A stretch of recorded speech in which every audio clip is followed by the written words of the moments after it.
So hello guys and welcome back to my channel. അപ്പോൾ എല്ലാവർക്കും സുഖമാണെന്ന് വിശ്വസിക്കുന്നു. സോ ഇന്നത്തെ എൻ്റെ ഈ വീഡിയോ എസ്പെഷ്യലി ചുരുണ്ട മുടിയുള്ള ആൾക്കാർക്ക് വേണ്ടി മാത്രം ഞാൻ ഡെഡിക്കേറ്റ് ചെയ്യുകയാണ്. അപ്പോൾ ഞാൻ എൻ്റെ ചുരുണ്ട മുടി ചെയ്യുന്ന ഹെയർ കെയർ, ഞാൻ ഫോളോ ചെയ്യുന്ന റൊട്ടീൻസ് എല്ലാം ഞാൻ നിങ്ങളുമായിട്ട് ഷെയർ ചെയ്യാം. അപ്പോൾ നമുക്ക് സമയം കളയാതെ വീഡിയോയിലേക്ക് കിടക്കാം. അതിനു മുൻപായിട്ട് നിങ്ങൾ എൻ്റെ ചാനൽ ഫസ്റ്റ് ടൈം ആണ് കാണുന്നതെങ്കിൽ please to subscribe my channel. അതിനുശേഷം തൊട്ടടുത്ത് കാണുന്ന ബെൽ ഐക്കൺ കൂടി എനേബിൾ ചെയ്യുകയാണെങ്കിൽ ഞാൻ എപ്പോൾ പുതിയ വീഡിയോസ് അപ്ലോഡ് ചെയ്താലും നിങ്ങൾക്ക് അത് നോട്ടിഫിക്കേഷൻ ആയിട്ട് കിട്ടുന്നതായിരിക്കും. അപ്പം come to the point. Actually പറയുകയാണെങ്കിൽ എനിക്ക് ഈ ചുരുണ്ട മുടി ഒട്ടുമേ ഇഷ്ടമല്ലായിരുന്നു. കാരണം ഒന്നാമത്തെ കാര്യം, സ്കൂളിൽ പഠിക്കുമ്പം അത് മെയിൻറ്റെയിൻ ചെയ്യാൻ ഭയങ്കര പാട്. പിന്നെ സ്കൂളിൽ പോകുന്ന സമയത്ത് അമ്മ എണ്ണയൊക്കെ തേച്ചൊക്കെയാണ് മുടിയൊക്കെ ഒന്ന് സെറ്റ് ചെയ്ത് തന്നേക്കുന്നത്. പിന്നെ കോളേജിൽ പഠിക്കുന്ന സമയമായപ്പോഴത്തേക്ക് ഞാൻ വിചാരിച്ചു ഇനിയിപ്പോൾ വേണ്ട. അങ്ങനെ ഞാൻ സ്മൂത്തനിങ് ചെയ്തപ്പോൾ അടിപൊളിയൊക്കെ ആയിട്ട് കിടന്നു. പക്ഷേ ഒരു 3 മാസം അതിനുശേഷം ഹെയർ വീണ്ടും റീഗ്രോ ചെയ്യുമ്പോഴത്തേക്കും നമ്മുടെ ഈ ഒരു ഭാഗം സ്കാൽപ്പിലൊക്കെ വരുമ്പോഴത്തേക്കും അത് ഭയങ്കര വൃത്തികേടായിരുന്നു. ചുരുളക്കവും ആ സ്ട്രെയിറ്റ് ഇതായിട്ടുള്ള സ്ട്രാൻസ് ഒക്കെ വരുമ്പോഴത്തേക്കും ഭയങ്കര വൃത്തികേടായിരുന്നു. പിന്നെ മാത്രമല്ല നല്ല രീതിക്കുള്ള മുടി കൊഴിച്ചിലുണ്ടായിരുന്നു. കാരണം ഒരു ദിവസം തന്നെ ഒരു 100-ൽ കൂടുതൽ സ്ട്രാൻഡ്സ് എങ്കിലും കൊഴിഞ്ഞു പോകാറുണ്ട്. കാരണം നമുക്ക് അത്രയും കെമിക്കൽ ട്രീറ്റ്മെൻറ്റ് ചെയ്യുന്നതുകൊണ്ടായിരിക്കാം ആ ഒരു പ്രോസസ്സ് സംഭവിക്കുന്നത്. അപ്പം ഞാനൊരു 3 തവണ വീണ്ടും ചെയ്തിട്ടുണ്ടായിരുന്നു. അപ്പോൾ അതിനുശേഷം മുടി ഒത്തിരി തിന്നായി. അതിൻ്റെ ഫോട്ടോ വേണമെങ്കിൽ ഞാൻ അറ്റാച്ച് ചെയ്യാം. ഒത്തിരി തിന്നായിരുന്നു, ഒട്ടും കട്ടിയില്ലാത്ത ആ ഒരു രീതിയായി. പിന്നെ വരുന്ന പ്രശ്നം എന്ന് പറയുന്നത് ഇവിടെ ഉള്ളൊരു സ്കാൽപ്പിൻ്റെ അവിടെ വരുന്നൊരു പ്രശ്നമാണ് വീണ്ടും റീഗ്രോ ചെയ്യുമ്പോഴത്തേക്കും. അപ്പോൾ ആ സമയമൊക്കെ ഞാനൊരു തൊപ്പിയൊക്കെ വെച്ചിട്ടാണ് നടന്നിട്ടുണ്ടായിരുന്നത്. അപ്പോൾ ആ വൃത്തിയോട് നമ്മൾ തിരിച്ചറിയില്ലല്ലോ. പിന്നെ ഞാനൊരു ഫൈനൽ ഇയർ ഒക്കെ ആയപ്പോഴത്തേക്കും വിചാരിച്ചു വേണ്ട, പിന്നെ മുടി വളർത്താൻ തീരുമാനിച്ചു. പഴയ മുടി തന്നെ മതി, നമുക്ക് പഴയ മുടി തന്നെയാണ്, നമുക്ക് ഉള്ള സംഭവങ്ങൾ തന്നെയാണ് അടിപൊളി എന്നുള്ളൊരു രീതിയിലായി. അപ്പോൾ ഞാൻ വീണ്ടും വളർത്താൻ ശ്രമിച്ചു. അപ്പോൾ ആ സമയം ഇത്ര വരെ മുടി ഉണ്ട്, ഷോർട്ട് ഹെയർ ഒക്കെ ആയിരുന്നു. പിന്നെ മുടി വളർന്നു വന്നപ്പോൾ ആ മുടിയോട് ഒരു ഇഷ്ടം തോന്നി. കാരണം നല്ല കേൾസ് വരുന്നു, അങ്ങനെ ഒരു ഇഷ്ടം തോന്നി, വളർത്താനായിട്ട് തുടങ്ങി. ഈ കേർലി ഹെയർ കെയറിന് വേണ്ടിയിട്ട് ഒത്തിരി വീഡിയോസും റെഫർ ചെയ്യാൻ തുടങ്ങിയിട്ടുണ്ടായിരുന്നു. അപ്പോൾ ആദ്യമൊക്കെ എനിക്ക് ഏതൊക്കെ ഷാമ്പു ഇതിന് സ്യൂട്ടാവുമെന്ന് യാതൊരു ധാരണയില്ലായിരുന്നു. ഞാൻ മാർക്കറ്റിൽ അവൈലബിൾ ആയിട്ടുള്ള മിക്ക ഷാമ്പൂസും വാങ്ങുമായിരുന്നു. പക്ഷെ അതൊക്കെ യൂസ് ചെയ്തിട്ടും എനിക്ക് ഭയങ്കര ആക്ച്വലി ഒരു ഫ്രിസി ടൈപ്പ് ഹെയർ ആണ്. ഇതിലും നല്ല ഫ്രിസി ആയിരുന്നു. ഇപ്പം ഓരോ ഹെയർ കെയർ ചെയ്താണ് ഈ ഫ്രിസിനെസ് ഒക്കെ വീണ്ടും ഒന്ന് കുറഞ്ഞു വന്നത്. അപ്പോൾ എനിക്ക് അറിയുന്നുണ്ടായിരുന്നില്ല ഏതൊക്കെ പ്രോഡക്ട്സ് യൂസ് ചെയ്യണമെന്ന്.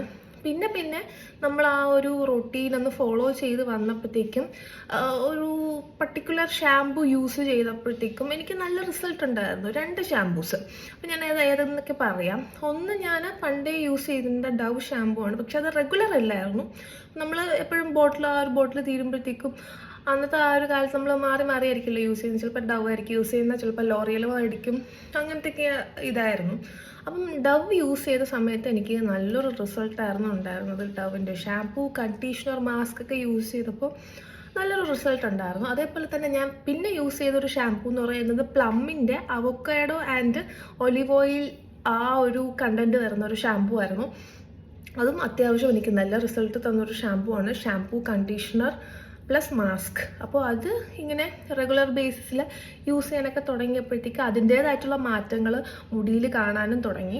പിന്നെ അല്ലാണ്ട് ഹോം റെമഡീസ് ചെയ്യുന്ന എന്തെന്ന് വെച്ചാൽ നിങ്ങൾ ഒലിവ് ഓയിൽ അപ്ലൈ ചെയ്യും. ഒലിവ് ഓയിൽ അതായത് നമ്മൾ എങ്ങനെ ചൂടാക്കണം എന്ന് പറഞ്ഞാൽ കുറച്ച് ഒലിവ് ഓയിൽ എടുത്തിട്ട് നമ്മുടെ സൺലൈറ്റ് ഉണ്ടല്ലോ അതിൽ വെച്ച് നാച്ചുറലി ഹീറ്റ് ചെയ്തതിന് ശേഷം മുടിയിൽ നല്ല പോലെ ഒന്ന് അപ്ലൈ ചെയ്യുക.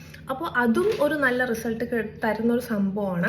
പിന്നെ ഞാൻ യൂസ് ചെയ്തിട്ടുള്ള കാര്യം എന്ന് പറഞ്ഞാൽ അത് ഞാൻ റെഗുലർലി യൂസ് ചെയ്യുന്ന കാര്യമല്ല, എന്നാലും യൂസ് ചെയ്ത സമയത്ത് എനിക്ക് ഭയങ്കര അടിപൊളിയായിട്ട് തോന്നി. അതായത് നമ്മുടെ ഫ്ലാക്സ് സീഡ് ഉണ്ടല്ലോ, അത് നമ്മൾ വെള്ളത്തിൽ ഒരു ദിവസം കുതിർത്തിട്ടതിന് ശേഷം പിറ്റേ ദിവസം രാവിലെ നോക്കുമ്പോഴത്തേക്കും അതൊരു ജെല്ലി ലൈക്ക് സബ്സ്റ്റൻസ് ആവും.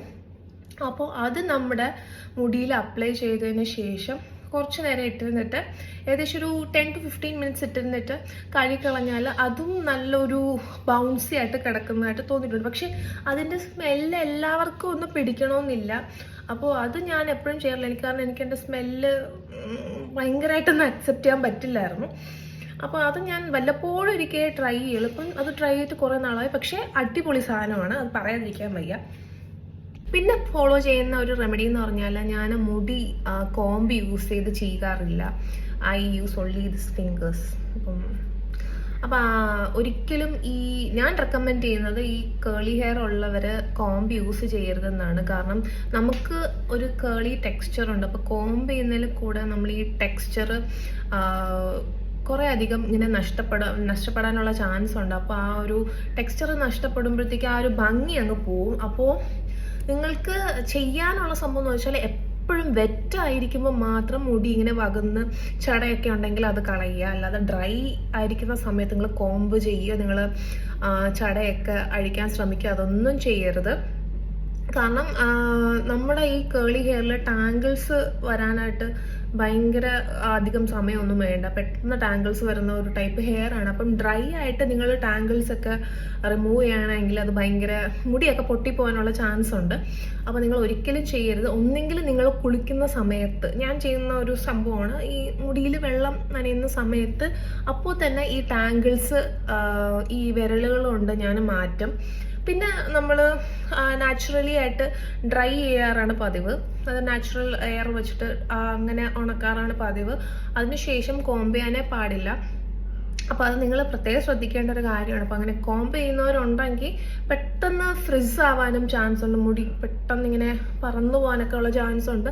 അപ്പോൾ കോംബിങ് ഒന്ന് ഒഴിവാക്കുന്നത് വളരെയധികം നല്ലതായിരിക്കും. പിന്നെ ഷാംപൂസിൻ്റെ കേസ് ഞാൻ 2 ഷാംപൂസ് ഓൾറെഡി പറഞ്ഞിരുന്നു. അപ്പോൾ ഇതല്ലാണ്ട് നിങ്ങൾക്ക് ഏതെങ്കിലും എഫക്റ്റീവായിട്ട് തോന്നുകയാണെങ്കിൽ നിങ്ങളത് റെഗുലർ ബേസിസിൽ അങ്ങ് യൂസ് ചെയ്യുക. കാരണം ഇടയ്ക്ക് വെച്ച് എന്തെങ്കിലും നിങ്ങൾ ആ സ്വിച്ച് ചെയ്യണമെങ്കിൽ അതിൻ്റേതായിട്ടുള്ള മാറ്റവും നിങ്ങളുടെ മുടിയിൽ തന്നെ ഉണ്ടാവും. മാത്രമല്ല, ഇനിയുള്ള ആൾക്കാർ നിങ്ങൾ ഷാംപൂ ചൂസ് ചെയ്യുന്നെങ്കിൽ എക്സ്ട്രാ സിൽക്കിയും സ്മൂത്ത് ആയിട്ടുള്ള ഷാംപൂസ് നിങ്ങൾ ചൂസ് ചെയ്യുക. കേളി ഹെയറിന്, അതിന് എസ്പെഷ്യലി എടുത്ത് പറയുന്നത്, കേളി ഹെയറിന് നിങ്ങൾ സിൽക്കി ആയിട്ടുള്ള ഷാംപൂസ് ചൂസ് ചെയ്യുക. കാരണം കേളി ഹെയറിന് ഫ്രിസ് ഉണ്ടാവാൻ പെട്ടെന്ന് സമയമൊന്നും വേണ്ട, പെട്ടെന്നാവും. അപ്പോൾ അത്രയും ഡീപ്പ് കണ്ടീഷനിങ്ങും നമ്മൾ അത്രയും സിൽക്കി ആയിട്ടുള്ള സംഭവം യൂസ് ചെയ്താൽ മാത്രമേ അതിനൊരു ടെക്സ്ചറും ഒരു ഭംഗിയും ഉണ്ടാവുള്ളൂ. പിന്നെ നമുക്ക് യൂസ് ചെയ്യാൻ പറ്റുന്ന ഒരു ഹോം റെമഡി എന്ന് പറയുന്നത്, 1 അല്ല 2 എന്ന് പറയുന്നത്, ഒന്ന് നമ്മുടെ അലോവേറ ജെല്ല്.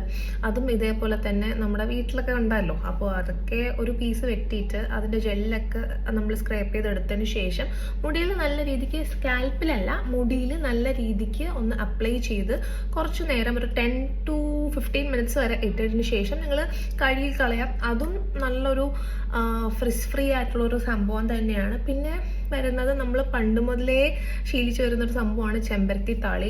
ഏത് ടൈപ്പ് ചുരുണ്ടമുടി എന്നല്ല, ഏത് ടൈപ്പ് ഹെയറിനും നല്ല രീതിക്കുള്ള ഒരു ഭംഗി വരുത്താൻ സഹായിക്കുന്ന ഒരു കീ ഇൻഗ്രീഡിയൻ്റ് ആണ് ഈ ചെമ്പരത്തി താളി എന്ന് പറയുന്നത്. അപ്പോൾ അതും നിങ്ങൾക്ക് ട്രൈ ചെയ്യാവുന്നതാണ്.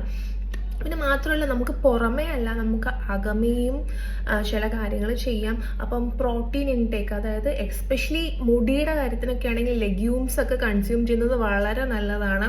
എക്സ്പെഷ്യലി പയറ്, പരിപ്പ്, അങ്ങനത്തെ കുറേ സാധനങ്ങളൊക്കെ ഉണ്ട്. അപ്പോൾ അതൊക്കെ നമ്മുടെ ഉള്ളിൽ പോകുന്നത് നമ്മുടെ മുടിക്കൊക്കെ ഭയങ്കര അടിപൊളിയാണ്.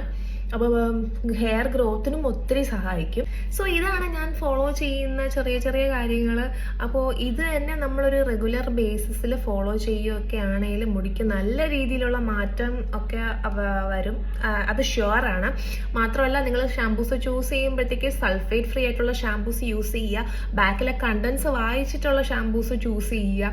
കാരണം നമ്മൾ ആ സൾഫേറ്റ് ഉള്ള ഷാംപൂസൊക്കെയാണ് യൂസ് ചെയ്യുന്നതെങ്കിൽ കാരണം അത്രയും ഡാമേജ് നമുക്ക് മുടിക്ക് കിട്ടാറുണ്ട്. സോ നമുക്ക് അതിനോട് യോജിക്കാൻ പറ്റാത്തത് കൊണ്ട് മാക്സിമം വൈസായിട്ട് തന്നെ ചൂസ് ചെയ്യുക.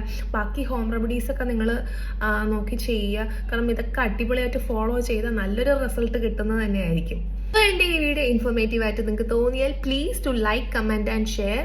സബ്സ്ക്രൈബ് ചെയ്യാൻ വേണ്ടി മറക്കല്ല. മാത്രമല്ല, ഇതൊക്കെ നിങ്ങൾ ട്രൈ ചെയ്ത് നോക്കുക. ട്രൈ ചെയ്ത് നോക്കിയിട്ട് നിങ്ങളുടെ ഫീഡ്ബാക്സ് ഒക്കെ കമൻസ് ആയിട്ട് അറിയിക്കുക. സോ ഇനിയൊരു വീഡിയോയിൽ കാണുന്നവരെ ടാറ്റ, ബൈ.